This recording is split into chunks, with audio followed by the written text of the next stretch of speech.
Greetings. This is Polly of the Spooky Polly. Minnesota's been in the news, as has ICE. And I'm a political VTuber, and I haven't talked about it. People like Emaru are getting a lot of flack over it, and someone like Powder actually came out and supported ICE. So I'm going to come out and support ICE. But some caveats here. I understand why ICE is doing what it's doing, because it has to. During the Biden administration, 11 to 20 million people came in here vetted. Criminals, cartel members, Lord knows who else. This is something that should have been done 4 years ago and hasn't been done. Now, the reason why this was allowed, two. One, big business wants cheap labor. Cheap labor lowers the cost of labor for Americans. And it increases the price of housing. It's just two negatives for the average American. Bosses like it, but it doesn't do good for anything else. And of course, the politicians like it. The Democrat politicians like it. Because then they can make these people legal and turn red state blue. That was the evil behind the mass immigration the last 4 years. Okay, this has to be. I think I have a solution to this. It's not a perfect solution, but only no good options now. First, what should have happened is that ICE cracked down on what was known to be the known criminals, those that had paper on them that you could deport them. And the Democrat city should have allowed ICE to come in there and do that. They didn't. ICE are not trained policemen. They're there to take immigrants and transport them else. They're not cops. And they do things it's not trained to do. And because of that, we've had these screw-ups. 2 people now dead. There'll be a third. There'll be a fourth. And this continues, so with the deaths. But it has to be done. Minnesota seems to be the flashpoint. LA was to an extent, but Minnesota especially. Now, boy, go on. The main places around America, this is happening. ICE it's grabbing people from the jails, and there's no protest anywhere. Minnesota, because it's a very left-wing government, Tim Walz. Also, we know about the billions of dollars of corruption that was going through Minnesota. And I use the Somali refugees at the daycare centers. And the politicians have to be involved in this. And that's going to have to play out differently. So there may be reasons why Minnesota became a flashpoint. Let me say something first. I don't like the idea of these 2 people dying. I don't like the idea of police tactics that then lead to this. However, I understand why it's done. You have to get these criminals out of here. And these protests, at least in Minnesota, seem to me to be fueled by cartels, the corruption the Democrat leaders find themselves in, and stupid women that throw themselves out there as pawns for abuse like this. I have no sympathy for them. I don't want anyone to get killed, but holy cow, you're this dumb. When you allow yourself to be a pawn like this, you understand who you're helping. By the way, let me back up for a second. In an earlier video, I had said that I was at Canal Street when ICE came in there and nabbed some immigrant who was having a stand there, I guess, and they nabbed them. And most people, it gathered a large crowd. There were about 14 to 15 ICE members. They grabbed this guy, they cuffed him, and paraded him out to the trucks. Anyway, there were about 80, 90 people watching. They got the cell phones out there just watching it. No, this is something happening. But there were about 4 or 5 women there that were screaming obscenities of ICE agents. I said, what is wrong with these women? Protest is one thing. You're allowed to protest.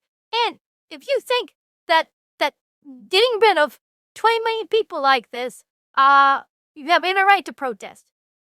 But they had no idea who this guy was. He had warrants on him. But they were screaming, yelling obscenities, getting in the way. Those ICE agents were saints. Now, you've seen in Minnesota how the protesters, how aggressive they are, pushing, shoving. Like I said, these people that died there, maybe they're for bad purposes. The woman used a car, and that is a weapon. And the other guy had a loaded gun on him. He was getting himself in trouble. I don't think he should have been shot. For heaven's sakes, if you're looking for trouble there, you got a loaded pistol. Use your brain. He didn't, and he's dead. He's a pawn for cartels and corrupt politicians, and he paid the price. He died. There'll be others that will die too. Remember, this is going on all across America. Only in certain places, Democrat cities there, it's your trouble. So I've been thinking about this. And how do you remove 20 million people from America? You can't do what we're doing now. I mean, you can get 20, 30,000 people out this way, maybe more. They may be successful. And you want to get all the criminals out. And believe me, trying to stop that in Minnesota. And some Democrat mayors or governors are trying to stop that too. But, they got to go. But you can't get 20 million out. So I think get as many criminals out as possible. In fact, you should get them all out. Those are left over. This is my personal advice. Give them guest worker status. They can't be citizens. Never. This breaks up the forces that are pushing this. If you allow a guest worker status, you will please the big money people that puts money into this. The big corpos, the big businessmen.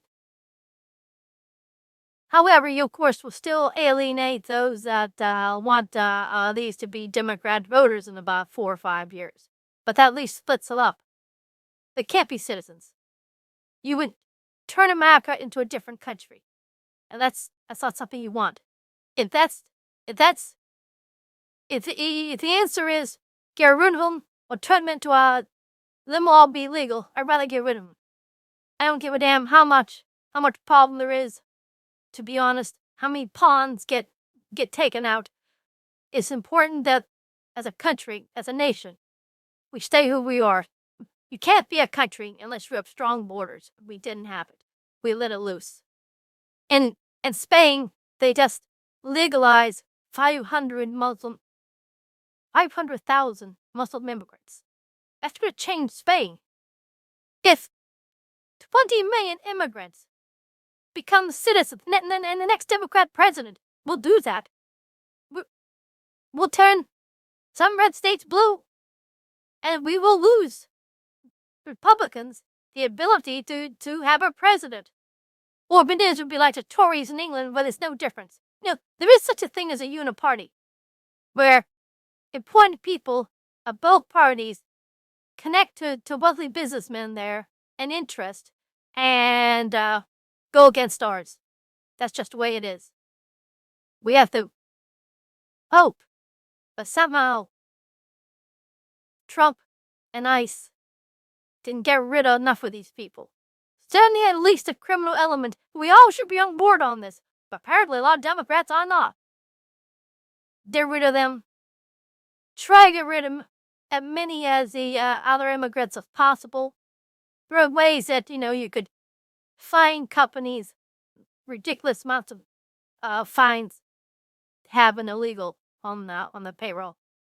A lot of them will go home with that. But there's always probably a few million left over in the middle what make them guest workers. Now that hurts the people, of course, as it stops jobs from going to Americans, increases the price of homes. But I don't, if at the end of the day you have millions, and they will be, remains left over. Guest workers can never be citizens. Can never be citizens. Anyway, that's my 2 cents. I admire Powder for going out there and taking a stance. I should have done so earlier.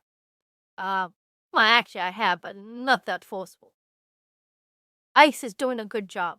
It's a tough job. They're doing out there in frozen weather in Minnesota.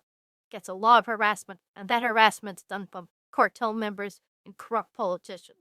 Don't consider these good people, because they're not good people at all. Okay. Hope ICE wins. I'll applaud.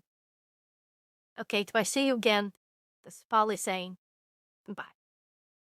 Oh, please like and subscribe.